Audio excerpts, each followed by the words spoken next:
बेटा, आज मैं ये आप लोगों का 7वां वीडियो है। इसके पहले मैंने पार्ट 3 अहिंसा की विजय वाला पार्ट पढ़ाया था, जिसमें मैंने अंगुलीमाल की कहानी बताई थी। आज हम लोग इसके शब्दार्थ करेंगे, जिसमें आप लोगों के पाठ में आए हुए शब्दों के बारे में यहाँ पर आपको बताया है, उसके अर्थ लिखा है। सबसे पहला शब्द है आपका, पढ़ेंगे इसको त्रस्त। क्या पढ़ेंगे बेटा इसको? त्रस्त। त्रस्त का मतलब होता है बेटा पीड़ित। सेकंड शब्द जो गया था ललाट। ललाट का मतलब मैंने बताई थी मस्तिष्क या माथा, जिसको लिखा है। अगला शब्द लिखा है विकराल। विकराल का मतलब होता है भयंकर। अगला शब्द लिखा है गिग्गी बन जाना। गिग्गी बन जाना का मतलब डर के मारे बोल न पाना। अगला शब्द लिखा है कारनामा। कारनामा का मतलब जो आप काम करते हो उसको बोलते हैं कारनामा, कृत्य या करतूत, जिसको लिखा है। ठीक है। निशस्त्र। निशस्त्र मतलब बिना शस्त्र के, बिना हथियार के। इसके अलावा भी यहाँ पर बहुत सारे आप लोगों को कठिन वर्ड्स दिए हैं, जिसका मैंने यहाँ पर मीनिंग बताते हुए चला है। ठीक है। आप लोगों को उसको अच्छी तरह से पढ़ना है और उस मीनिंग को अपने मन में याद रख लेना है, ताकि आप लोगों को वो शब्द बार बार आए तो आपको उसका मतलब समझ में आए। क्लियर बेटा? चलिए अब इसके आप लोगों को यहाँ पर इसके प्रश्नोत्तर करेंगे हम लोग। सबसे पहला प्रश्न वस्तुनिष्ठ प्रश्न है, जिसमें सही जोड़ी बनाइए, है ना। तो सही जोड़ी बनाना है आप लोगों को। पहला है आपका लिखा है मगध की राजधानी। मगध की राजधानी क्या थी बेटा? मगध की राजधानी थी राजगृह। इससे आपको सही जोड़ी बना लेना है, ये राजगृह से। सेकंड है आपका कोसल की राजधानी। कोसल की राजधानी क्या थी बेटा? आपको पाठ में बताया है श्रावस्ती। क्या नाम है इसका? श्रावस्ती। तो आपको इससे सही जोड़ी बना लेना है। अगला है बेटा कोसल प्रांत का राजा। कोसल प्रांत का राजा कौन था बेटा? प्रसेनजीत। कौन था? प्रसेनजीत। तो आपको प्रसेनजीत से सही जोड़ी बना लेना है। और डाकू का नाम। डाकू का नाम सबको मालूम है, क्या नाम था डाकू का नाम? अंगुलीमाल। क्या नाम था? डाकू का नाम अंगुलीमाल। तो ये आपके पार्ट से ही रिलेटेड था, तो आप लोगों को ये बन जाएगा। इसको आप लोग कॉपी में नोट डाउन कर लेंगे। क्लियर? यहाँ तक सबको समझ में आया? अब प्रश्न दूसरा है आप लोगों का, दिए गए विकल्पों में से सही शब्द चुनकर के रिक्त स्थानों की पूर्ति कीजिए। यहाँ पर एक सेंटेंस दिया है, इसमें फिल करने के लिए रिक्त स्थान में 2 आपको ऑप्शन दिए हैं, उसमें से कोई ऑप्शन सही है, आपको उसको फिल करना है। महात्मा बुद्ध ने खालिस्तान को धीरज बंधाया। किसको धीरज बंधाया महात्मा बुद्ध ने? राजा या प्रजा? तो महात्मा बुद्ध ने राजा प्रसेनजीत को धीरज बंधाया था, तो यहाँ पर लिखेंगे राजा। क्या आ जाएगा यहाँ पर उत्तर? राजा। दूसरा है आपका अंगुलीमाल खालिस्तान डाकू था। यहाँ पर एक शब्द दिया है सीधा साधा और दूसरा शब्द दिया है भयंकर। तो आपको मालूम है अंगुलीमाल कैसा डाकू था? भयंकर। तो यहाँ पर कौन सा शब्द आ जाएगा बेटा? भयंकर। कौन सा शब्द आ जाएगा? भयंकर। तीसरा है बेटा महात्मा बुद्ध ने अंगुलीमाल डाकू से कहा। महात्मा बुद्ध ने अंगुलीमाल डाकू से कहा। प्रेम पूर्वक कहा, शांतिपूर्वक कहा? आपको मालूम है कि महात्मा बुद्ध ने अंगुलीमाल डाकू से प्रेम पूर्वक, तो यहाँ पर क्या आ जाएगा बेटा? प्रेम पूर्वक कहा। तो ठीक है, आप लोगों का ये रिक्त स्थान की पूर्ति भी आप लोगों के पाठ से रिलेटेड थी। आप लोगों को इसको कॉपी में नोट डाउन कर लेना है। क्लियर? यहाँ तक सबको समझ में आ गया? अगला है आप लोगों का क्वेश्चन आंसर में अति लघुत्तरीय प्रश्न। क्या लिखा है बेटा?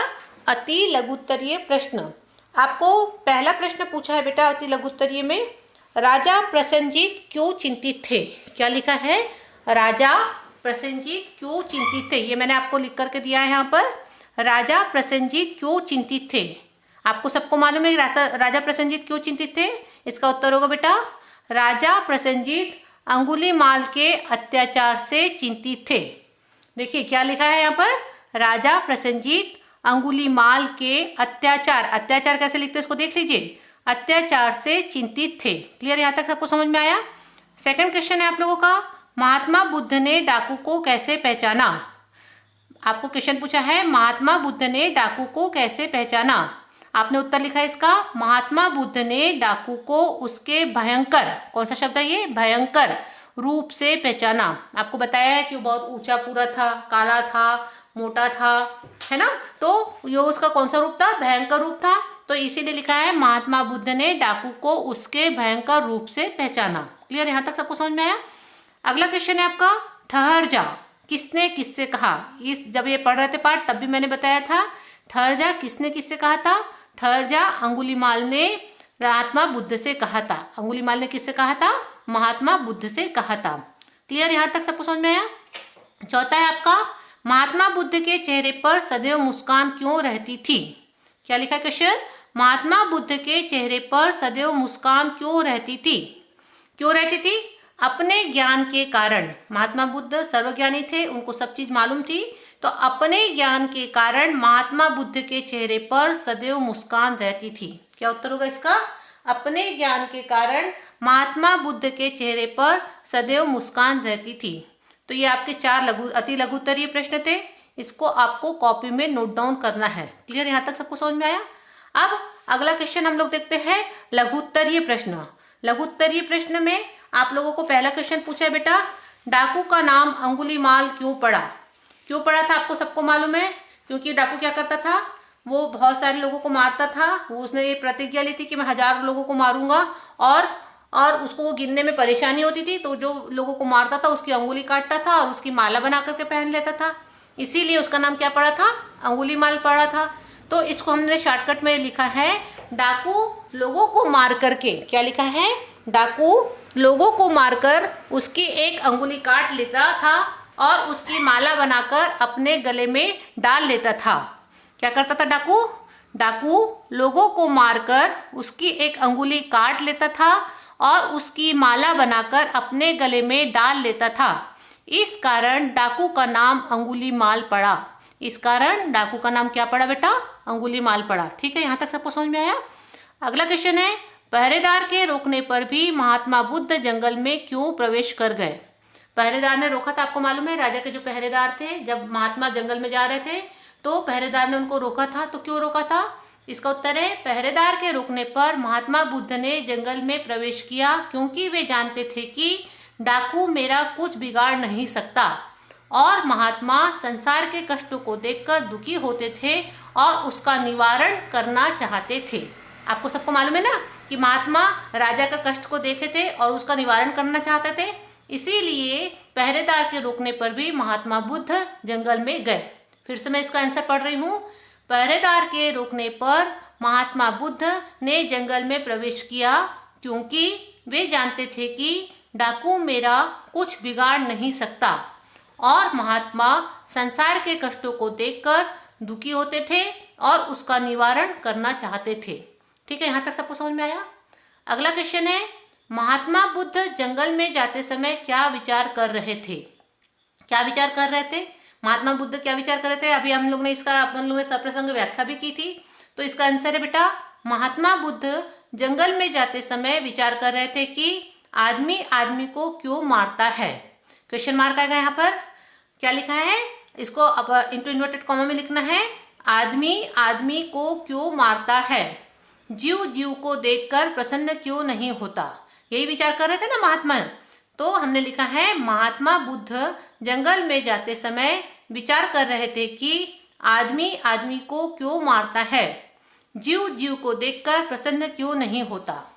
जीव जीव को देखकर प्रसन्न क्यों नहीं होता। यहाँ तक के आप लोगों को लिखना है। क्लियर? यहाँ तक सबको समझ में आया? अगला लास्ट क्वेश्चन है आपका, अंगुलीमाल का हृदय परिवर्तन कैसे हुआ?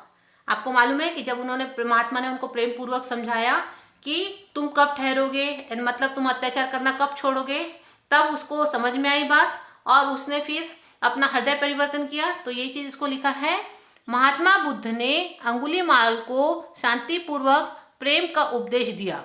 क्या किया? महात्मा बुद्ध ने अंगुलीमाल को शांतिपूर्वक प्रेम का उपदेश दिया, जिससे उसकी आंख खुल गई। किसकी आंख खुल गई?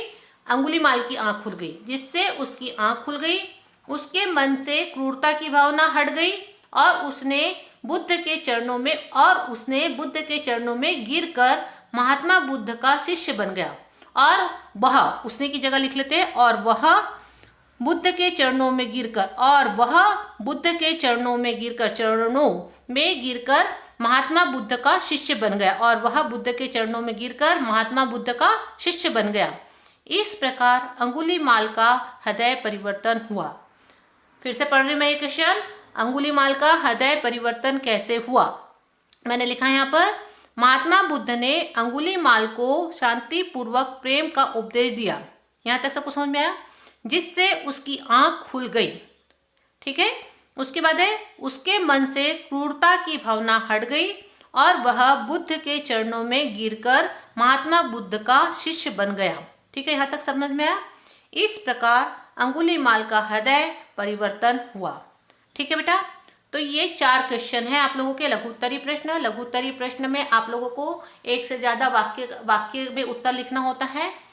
तो आप लोगों ने अगर पाठ को अच्छे से पढ़ा है तो ये बिल्कुल जरूरी नहीं है कि जैसे मैंने लिखा है आपको भी वैसे ही लिखना है, बस आपकी वाक्य रचना सही होनी चाहिए। पाठ आपने भी पढ़ा है, पाठ मैंने भी पढ़ा है, और पाठ को पढ़ के ही हमने प्रश्नों के उत्तर दिए हैं।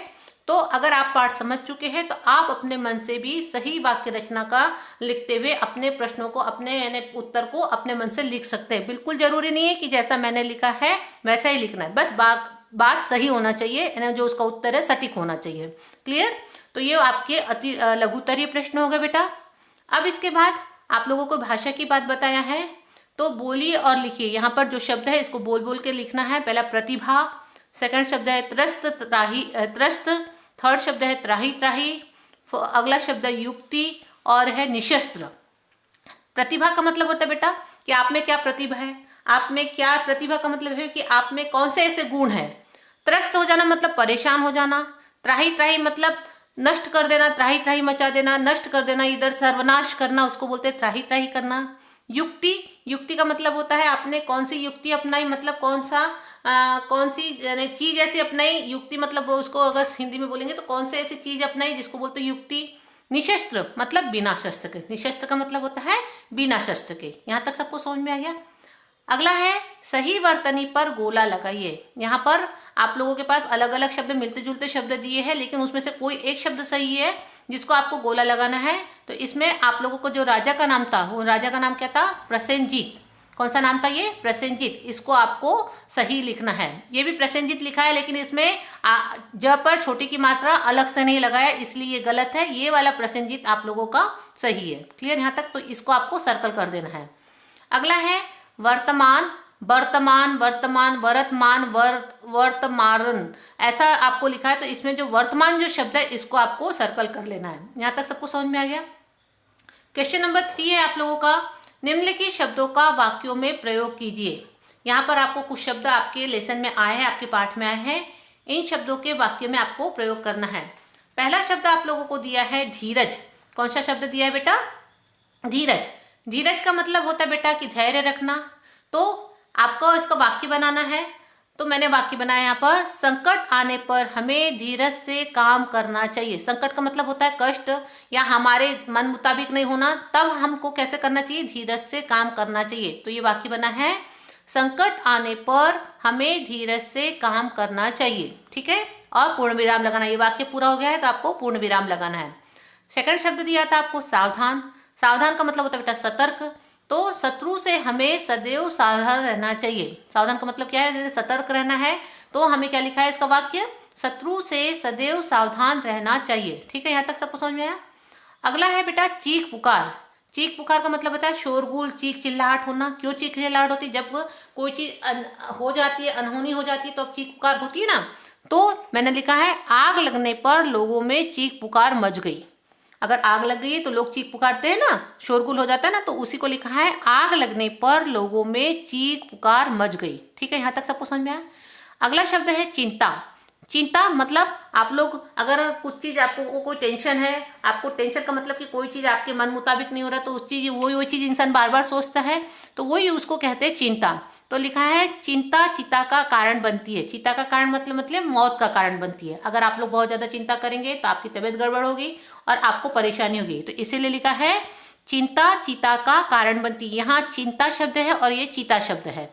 चिंता चिता का कारण बनती है। क्लियर, यहाँ तक सबको समझ में आया।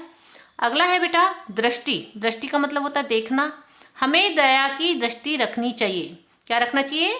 हमें दया की दृष्टि रखना चाहिए। मतलब हम अगर लोगों से बात कर रहे हैं, कोई गरीब है, कोई बच्चा अगर कोई परेशान है, तो हमें दया की दृष्टि रखनी चाहिए। क्लियर, यहाँ तक सबको समझ में आया। प्रेम पूर्वक। प्रेम पूर्वक का मतलब सभी लोग समझते हैं, परिवार में प्रेम पूर्वक रहने से ही आनंद है। परिवार में प्रेम पूर्वक रहने से ही आनंद है। तो ये आप लोगों के पास 6 शब्द दिए थे जिसके वाक्य में प्रयोग करने थे। ये मैंने अपने तरफ से वाक्य में प्रयोग किए। अगर आप लोग इससे अच्छे वाक्य में प्रयोग कर सकते हैं तो बिल्कुल आप अपने मन से वाक्यों में प्रयोग करना है। और लेकिन बस यही याद रखना है कि आपकी जो वाक्य रचना बनाते हैं आप लोग, जो एक वाक्य बनाते हैं वो सही होना चाहिए। ठीक है, समझ में आ गया इतना आपको। अब अगला है आप लोगों को क्वेश्चन नंबर 4, विपरीतार्थी शब्दों की जोड़ी बनाइए। विपरीतार्थी मतलब विलोम शब्द। पहला शब्द दिया आपका जन्म। जन्म का विलोम शब्द सबको मालूम है, क्या होता है बेटा? मरण। जन्म का क्या होता है विलोम शब्द? मरण। दूसरा शब्द दिया है सुखी। सुखी का क्या होगा बेटा? दुखी। सुखी का क्या होगा? दुखी। अगला शब्द दिया है हिंसा। हिंसा का आपको मैंने पहले भी बताई थी, हिंसा का क्या होगा बेटा? अहिंसा। हिंसा का क्या होगा? अहिंसा। अगला शब्द आपको दिया है सरल। सरल का शब्द क्या होगा? विरोधी शब्द कठिन। सरल का क्या होगा? कठिन। शांति। शांति का होगा बेटा? अशांति। शांति का क्या होगा? अशांति। यहाँ तक सबको समझ में आया? तो ये आप लोगों को सही यानी विरोधी शब्द की जोड़ी बनाना था। ठीक है, तो आपको इसको याद भी कर लेना है, लिख लिख करके देख लेना है। मात्राओं का विशेष रूप से ध्यान रखना है। आप लोग लिखते हैं, आप लोग बहुत अच्छा लिखने की कोशिश भी करते हैं, लेकिन जब आपकी कॉपियां आप लोग जब व्हाट्सएप करते हैं तो समझ में आता है कि आप लोग बहुत सारी मात्राओं की गलती कर रहे हैं। तो मात्रा को समझ करके आपको लिखना है बेटा। क्लियर? यहाँ तक सबको समझ में आया? अगला है बेटा आप लोगों का समानार्थी शब्द पर गोला लगाइए। समानार्थी मतलब समान अर्थ वाले। तो जैसे दिया है पेड़। पेड़ को क्या बोलते हैं? वृक्ष, पानी, आग, जंगल। तो पेड़ को क्या बोलते हैं बेटा? वृक्ष। तो इस पर आपको सर्कल कर देना, गोला लगा लेना, तो ये हो जाएगा वृक्ष। राह। राह का मतलब होता है रास्ता। तो राजा, तरु, रास्ता, हवा। तो यहाँ पर रास्ता दिया है तो रास्ते को आपको सर्कल कर लेना है। अगला है दिया है बेटा आंख, सागर, नदी, नभ, क्षेत्र, नेत्र। तो यहाँ पर आंख का मतलब क्या होता है? नेत्र। आंख से क्या है? आंख का समानार्थी शब्द क्या है? नेत्र। तो यहाँ पर आपको नेत्र को सर्कल कर लेना है। यहाँ तक सबको समझ में आ गया? अगला है क्वेश्चन नंबर 6। निम्नलिखित पंक्तियों को ध्यान से पढ़िए और संज्ञा, विशेषण, क्रिया छाट करके तालिका में लिखिए। अब मैंने आप लोगों को संज्ञा भी बताई थी। किसी भी व्यक्ति, वस्तु, स्थान के नाम को संज्ञा कहते हैं। विशेषण किसको बताते हैं? संज्ञा की विशेषता बतलाने वाले शब्द को विशेषण कहते हैं। क्रिया। क्रिया किसे कहते हैं? किसी भी काम को करने वाला जो वाक्य का शब्द होता है उसको क्या बोलते हैं? क्रिया कहते हैं। ठीक है, अब आपको यहाँ पर एक पैराग्राफ दिया है, उसमें से आप लोगों को छाटना है। क्या क्या छाटना है बेटा? संज्ञा छाटना है, विशेषण छाटना है और क्रिया छाटना है। पहला शब्द दिया, पहला यहाँ मैं इसको पहले पढ़ रही हूँ। महात्मा बुद्ध रुक गए। तुरंत ही घनी झाड़ियां चिरती हुई एक विकराल मूर्ति आ खड़ी हुई। ऊंचा कद, काला शरीर, भयानक चेहरा, लाल आंखें, बिखरे बाल, बड़ी बड़ी मूछें, लंबी मजबूत भुजाएं, चौड़ा सीना और हाथ में कटार। अब आप लोगों को बेटा इसमें से आप लोगों को संज्ञा शब्द कौन सा है, विशेषण शब्द कौन सा है और क्रिया शब्द कौन सा है आपको बताना है। तो सबसे पहला मैं पढ़ रही हूँ महात्मा बुद्ध। महात्मा बुद्ध एक किसी का नाम है तो वो संज्ञा में आ जाएगा। रुक गए। रुक गए आपको मैंने बताया कि किसी भी काम का करना वो उसकी क्रिया कहलाती है। कोई भी चीज़ अगर एक्टिविटी होती है तो उसको बोलते क्रिया बोलते हैं। तो रुक गए ये आपकी क्या कहलाएगी बेटा? क्रिया। रुक गए शब्द क्या कहलाएगी? क्रिया। तुरंत ही घनी झाड़ियाँ। घनी जो शब्द है यहाँ पर ये उसकी विशेषता, झाड़ी की विशेषता बता रहा है कि झाड़ी घनी थी, इसीलिए ये शब्द घनी जो शब्द है ये क्या हो जाएगा? विशेषण। चिरती हुई विकराल मूर्ति, ये जो मूर्ति की विशेषता बता रहा है कि मूर्ति कैसी थी? विकराल। तो विकराल जो होगा आप लोगों का शब्द हो जाएगा विशेषण और जो मूर्ति शब्द होगा वो आपका क्या हो जाएगा बेटा? संज्ञा। मूर्ति जो शब्द हो जाएगा वो आपका क्या हो जाएगा? संज्ञा। आ खड़ी हुई, जो खड़ी हुई जो शब्द है वो कहलाएगा बेटा इसकी क्रिया। खड़ी हुई क्या शब्द क्या कहलाएगा? क्रिया। यहाँ तक सबको समझ में आ गया? फिर से मैं इसको एक बार पढ़ दे रही हूँ। महात्मा बुद्ध, महात्मा बुद्ध में महात्मा बुद्ध संज्ञा हो गया। रुक गए ये आपकी क्रिया हो गई। तुरंत ही घनी झाड़ियाँ, घनी शब्द आपका विशेषण हो गया। झाड़ियाँ जो शब्द है आप लोगों का झाड़ियों की विशेषता बता रहा है, इसीलिए घनी शब्द आपका क्या हो जाएगा? आपका विशेषण हो जाएगा। चिरती हुई एक विकराल मूर्ति, विकराल शब्द आपका विशेषण हो जाएगा और मूर्ति शब्द आप लोगों का क्या हो जाएगा बेटा? संज्ञा हो जाएगा। आ खड़ी हुई, आ खड़ी हुई, खड़ी हुई आपका ये क्या हो जाएगा बेटा? आपका क्रिया हो जाएगी। ऊंचा कद, तो ऊंचा आपका विशेषण हो जाएगा। काला शरीर, तो काला आपका विशेषण हो जाएगा। भयानक चेहरा, तो मैं भयानक आपका विशेषण हो जाएगा। लाल आंखें, तो लाल आपका विशेषण हो जाएगा। बिखरे बाल, तो बिखरे आपका विशेषण हो जाएगा। बड़ी बड़ी मूछें, तो ये बड़ी बड़ी जो शब्द है आपका ये विशेषण हो जाएगा। लंबी मजबूत भुजाएं, लंबी मजबूत ये आप लोगों का विशेषण हो जाएगा। चौड़ा सीना, चौड़ा सीना आपका क्या हो जाएगा? चौड़ा बेटा आप लोगों का क्या हो जाएगा? विशेषण हो जाएगा। और इस विशेषण के साथ जो शब्द लगे हैं जैसे ऊंचा कद यानी कद, शरीर, आँखें, बाल, मूछें, भुजाएं, कटार, ये शब्द आप लोग क्या हो जाएंगे बेटा? संज्ञा। क्योंकि विशेषण का मतलब ही होता है संज्ञा शब्द की विशेषता बतलाने वाला। तो ये जितनी भी चीज है ये संज्ञा होगी और उसकी विशेषता बतलाने वाला शब्द क्या कहलाएगा बेटा? विशेषण। तो आज आप लोगों का ये पाठ यहीं पर समाप्त होता है। मैं फिर आप लोगों से बोल रही हूँ कि आप लोग इस पाठ को बहुत अच्छी से पढ़ेंगे, बार बार मात्राओं पर ध्यान देते हुए पढ़ेंगे, क्योंकि आप लोग पढ़ते हैं लेकिन बहुत मात्राओं की गलती करते हैं। तो आप लोग इस पाठ को पढ़ेंगे, इसका सार समझेंगे कि इस पाठ में आपको क्या बताया है, अंगुलीमाल कौन था, छोटे छोटे से जिसपे प्रश्न बनते हैं कि महात्मा बुद्ध कहाँ जा रहे थे, कहाँ गए थे, महात्मा प्रसेनजीत कौन था, उसके बाद अंगुलीमाल कौन था, अंगुलीमाल ने क्या करता था, महात्मा बुद्ध ने अंगुलीमाल को कैसे समझाया। ये छोटे छोटे से क्वेश्चन अपने मन में उठाएंगे तो आपको अगर लेसन समझ में आया तो आपको इसका मतलब भी, आपको इसका अर्थ भी मिलते जाएगा। उसके बाद आप लोग ये क्वेश्चन आंसर आप लोग कॉपी में, इस क्वेश्चन को करने की जरूरत नहीं है, लेकिन ये बाकी जो क्वेश्चन आंसर्स है आप लोग कॉपी में अपने कंप्लीट कर लेंगे। ठीक है, तो आज हम लोग इतना ही। अगला लेसन हम लोग अगले चैप्टर में करेंगे, अगले वीडियोज में करेंगे। ठीक है, धन्यवाद।